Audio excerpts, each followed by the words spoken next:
everybody. Vegas Dice Kings. Where's Ralph and Danny? Huh? Listen, I got a call last night. They're both a little bit under the weather. Hope you guys feel better. I got to get you back here next week. I don't like flying solo on the show, but we're troopers here. Anyways, real quick, we're getting more and more stuff from you guys. I appreciate that. You got the Gmail, right? Vegas Dice Kings, Gmail. And you have mine, Outlaw Croupier, at AOL. So AOL is more for the intimate stories like my buddies going crazy in the pit and stuff like that. So anyways, yeah, I got a call from Danny last night. He wasn't doing good, and Ralph either. So I said, I'll come in here and figure out something. So I kind of had something lined up, but I went through some old notes so that I can get it out of here kind of quick and go vote. Everybody vote. All right, let's get it together here. Get out there and vote. And, let's hope for the best. So, anyways, yeah, I'm thinking, well, what should I get? So I figured I'll grab a bunch of old notes, random stuff, just to go through here. Ralph mentioned my passion for Las Vegas, and I love Las Vegas. So I'm going to go through notes that I kept myself over the last couple years from when I was originally going to try to write a book. I can't write a book because I don't read much as I should to be a writer. So anyways, we're going to start with the basics. Las Vegas. Las Vegas is Spanish for the Meadows, all right? All of this started from where Springs Preserve is down there on down there on Decatur. Another thing, if you haven't gone there with your family and friends, it's a nice, good thing that we have out there. So, the Strip. The Strip is actually, Las Vegas Strip is not actually in Las Vegas. So, a lot of you people who are over there in Europe and stuff, a little tidbit of info there that the Las Vegas Strip is not even in Las Vegas. We are the brightest city in the world. We have over 15,000 miles of neon tubing, which nobody would doubt that one. Another one I thought was pretty cool was Shellfish, the 99-cent shrimp cocktail, all the way up to crab legs and all this stuff. We eat in Las Vegas 60,000 pounds of shellfish every day. That's more than the entire nation by itself. So, big shout out for the shellfish. The Bellagio fountains. There's over 1,200 separate fountains in there doing that work. Everybody's seen the water show? There you go. There it is right there. And if that's the only water show you've seen, get down there to the Strip and watch it. It's kind of a cool thing. The High Roller Ferris wheel is the highest of all. It is 550 feet high, which makes it the highest. The diameter is 520 feet. All right. The first structure built in Las Vegas was from the Mormons in 1855. You can go down and see the old Mormon fort. For those of you who like this history, this stuff that Ralph does, all this history is dynamite. That's part of the deal. The first hotel, 1906, was the Golden Gate. It was originally opened as Hotel Nevada. So now up in Ely, I had my house up there for about 20 years. The big building downtown Ely is only 3 blocks long. There's a 10-story building there, Hotel Nevada, to this day, and it should, when it was built, it was the highest high-rise skyscraper in Nevada at the time. I always thought that was kind of cool. We legalized gambling in 1931. All of the other states tried to recall us out of statehood because we were letting gambling. Wow, what would be here if we didn't gamble, huh? Unbelievable, right? We once had an underwater city, St. Thomas, is becoming in the news again. It was evacuated 1938, but if you have some good mud boots, you can move back into your house out there. You can drive your four-wheeler right up to it. You used to be able to drive your boat. Now you can drive your car up there. Something interesting. Bugsy Siegel, right? He is the guy who started. Well, he built the Flamingo there. He was friends with Al Capone when they were little. Um, the reason that he was involved with the drug trade. Somebody turned him on to opium when he was like in elementary school. He took a hit of that opium and said, "Hey, it's pretty good. Let me build an empire." So he built an empire out of that. But what caught my eye was Bugsy Siegel, his car. So back when they built the Flamingo, there's tunnels under there. You hear these stories about these drainage and this and that and this and that. Well, he used to park his car way down that one tunnel down there. It gets flooded to this day. And it wasn't for a couple of years later, they were doing an expansion at the Flamingo, and they found his car down there. They just dumped cement right on top of it. So his car is underneath the Flamingo probably forever. And talking about roads, Fremont Street, where the experience is, was paved in 1925, has been paved for the last 97 years. I saw some cute stuff for weddings in Las Vegas. Right, weddings are kind of cool. Let's go with 2021. In 2021, we had 83,950 weddings. Okay? We had an average of 2,400 divorces every day. Right? So let's go with the happy side, the weddings. So we had 83,950. It comes to about 7,000 a month. Daily, about 233. And then that number is actually stronger now than it's ever been. So in Las Vegas, 4.5 people out of 1,000 get divorced. So little tidbit there. Right?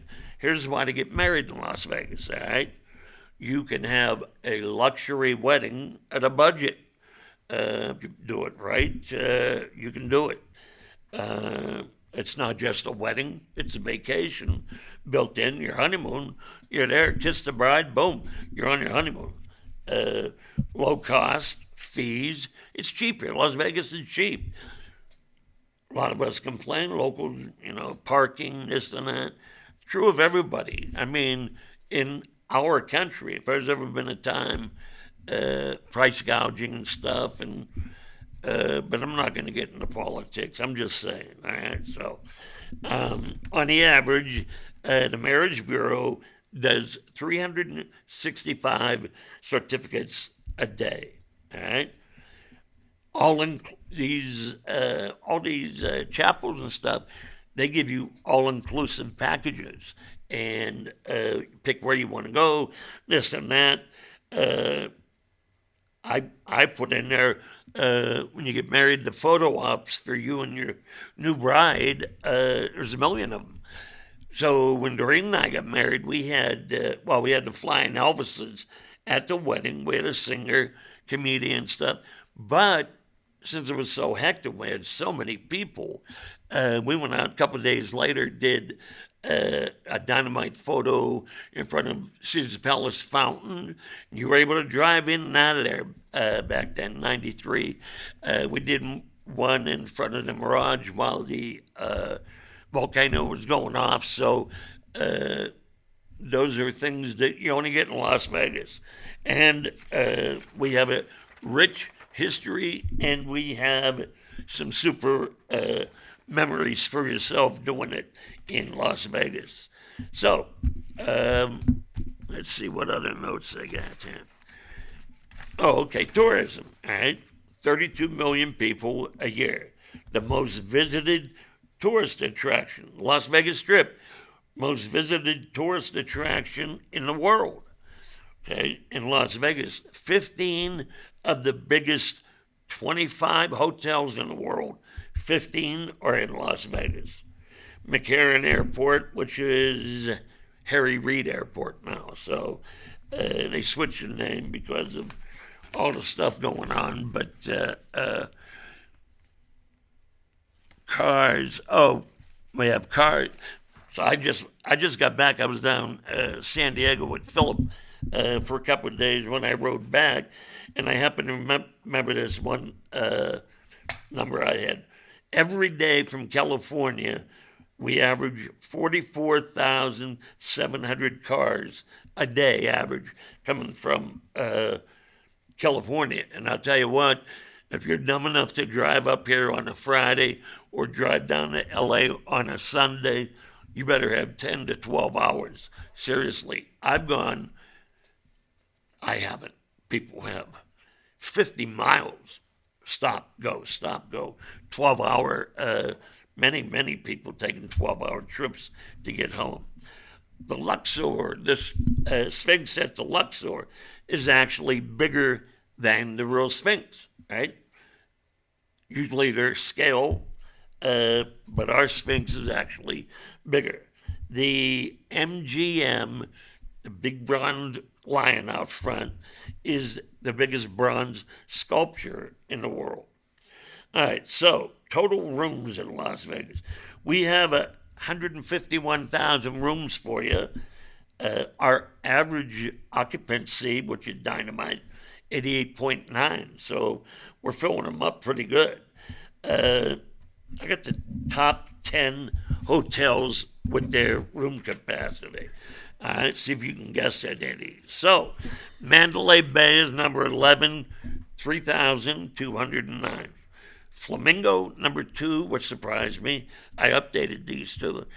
Flamingo has 3,460. Number 9, Brand New Resorts Casino, 3,506. Circus, 3,773. Cedars, 3,980. The Excalibur is bigger, 3,981. Aria has 4,004. Venetian, a monster, has 4,028. Luxor, number 2, 4,400. And the MGM has 5,044. So I thought some of that stuff was kind of pretty interesting there. So we have 22,000 conventions every year. So out of all the revenue, and today's voting day, all the revenue for the state of Nevada from gaming, we get 43% of our budget comes from gaming. So that's how important that is to us. So let's see. Oh, it was interesting. In 2013, I saw a random question for people, kind of like a poll. They asked us 1,000 people about gambling coming to Las Vegas. So out of all of them, 15%, 7 out of 10, they came strictly to gamble. 15%. 71% says that's not why they're coming, but they're going to try it. So, and then the other 30%, whatever, is probably, a lot of people just come and never bet a dime, but they still spend money, and that's what's important. Out of all that money that we make from the casinos, 2% comes from sports betting, but a lot of that's coming up. I remember back when the Hilton, so it was 81, 82, the Hilton put that Superbook in there.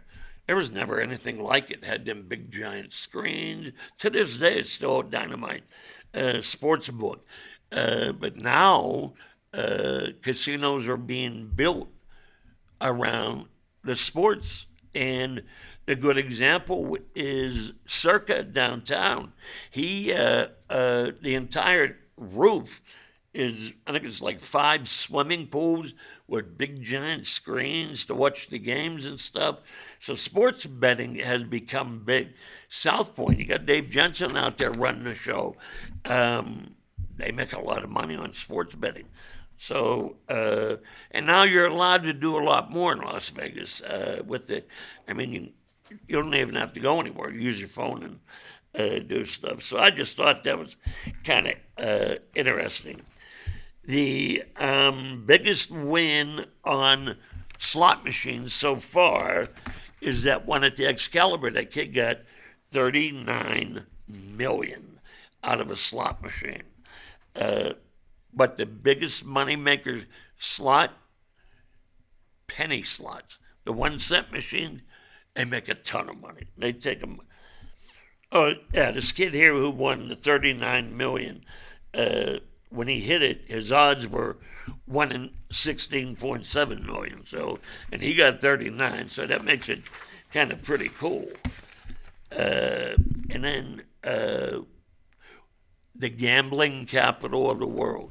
Las Vegas was the gambling capital of the world up until 2007.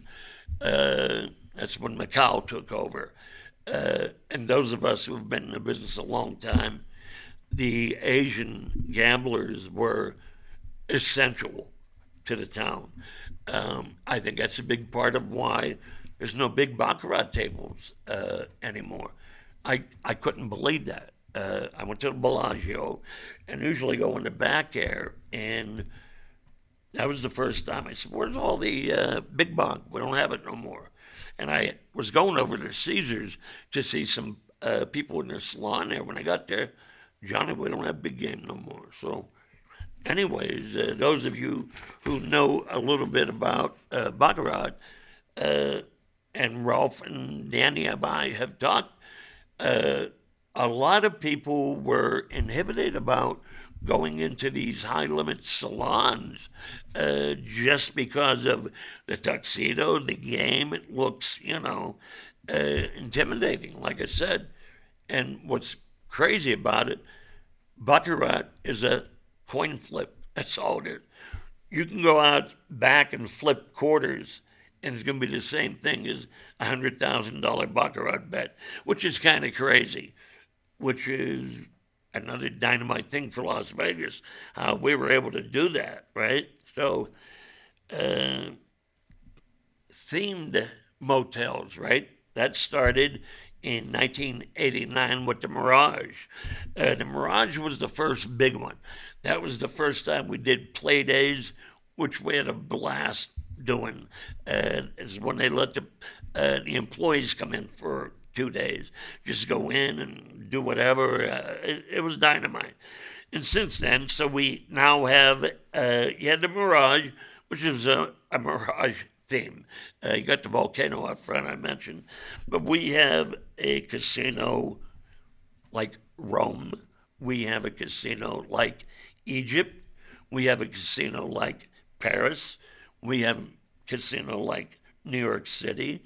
And we have a casino looks a little bit like Venice over there at the Venetian, the gondola ride and stuff. That's kind of pretty cool. And I'm kind of going to go ahead and wrap it up here. I just want to go through some of my old notes. Rolf and I talked last week about roulette. We were talking about the odds. We had an email originally on the Gmail. Thanks for that email. Talking about the game. What about when do you change it, balance it, the ball, how do you do it? So I dealt a fair amount, I dealt a lot of roulette after table for table went away. But it was easy because a crab dealer, we have the numbers. The numbers are no problem. They're kind of simple. You have 35 for one, you have 17 for one, a lot of even money bets. And we talked about, so if you go to Las Vegas and you play roulette, 90% of the wheels will have a 0 and a 00.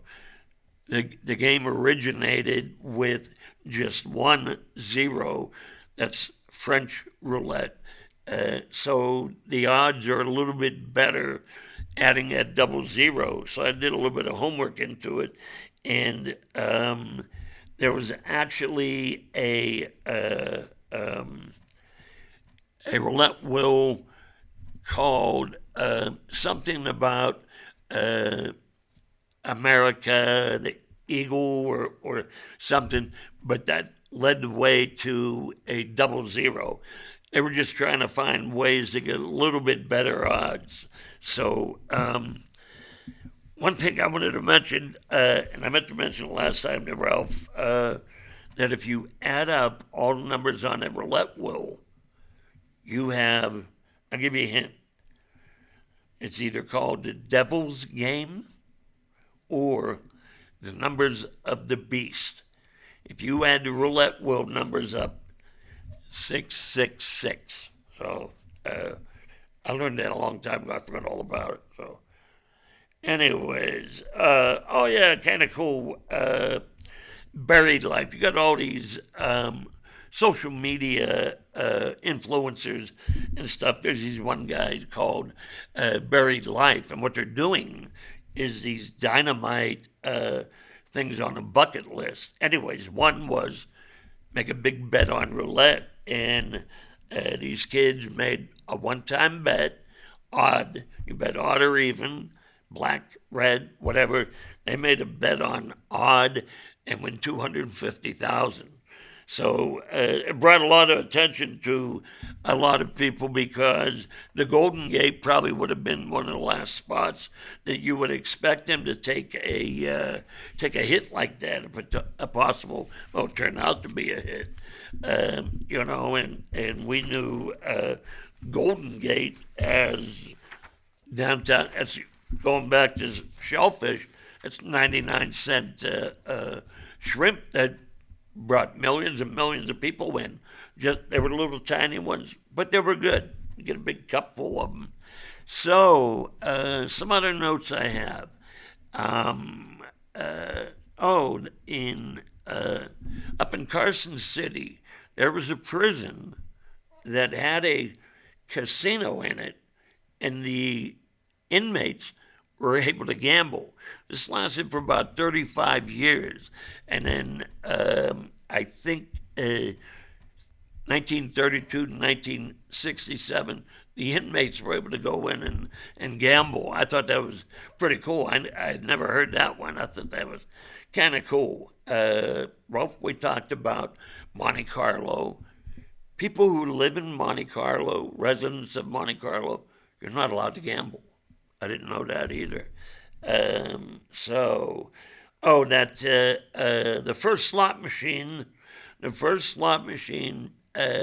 was invented by a guy, Charles Fay. And he actually put it, he was a mechanic, he actually put it in his room at his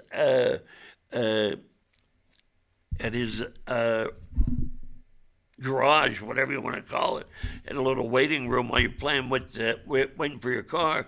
You can go ahead and play a slot machine. So that's how it was founded. That was in 1895. One more thing that I mentioned a little bit before, there's a place in town now in Only Vegas where you can go and pay and you can drive these big monster construction vehicles, them big giant ones. I think it's called Dig It. I'll get more on that. I just thought about this. My nephew's son was here a month or so ago, and my sister Beverly took Nick down there. He said he loved it. He loved it. One quick funny gambling story. So the company FedEx, all right? So FedEx was found by this guy, Fred Smith, all right? He was just getting it going. And he only had $5,000 left in the company. This is FedEx. They were down to $5,000 in the very beginning. He went and gambled and made a big thing out of it. He gambled. He won 27. He took the 5,000 to 27,000, and that's what made a difference. Why FedEx is here, as opposed to wouldn't be if he wouldn't have done that little thing. So, one last thing. Las Vegas chip swap. I don't know how many they do it, but chip swapping was just common. A guy would come to your place with chips from another place. You change them up. They're probably a little bit more strict about that now. My first time I saw that was the church on the strip, the Catholic church down there, and where DI is, and the priest said, "Feel free to put the casino chips in the basket." That kind of caught me off guard. Like, I don't know. I just thought it was interesting. So, if you spent one night in each room in Las Vegas, you would have spent a night in every room. It would take you 288 years. So if any of you want to kind of maybe get that started, you better get a move on. And my last thing is, no, they do not pump oxygen into the casinos. That was one of the craziest tales of back then. So anyways, I just want to throw out a bunch of crap here. Hopefully Ralph and Danny will be back next week. I hope you guys are feeling better. As always, if you have anything to do with video or whatever, my producer John, very, very talented, creative guy.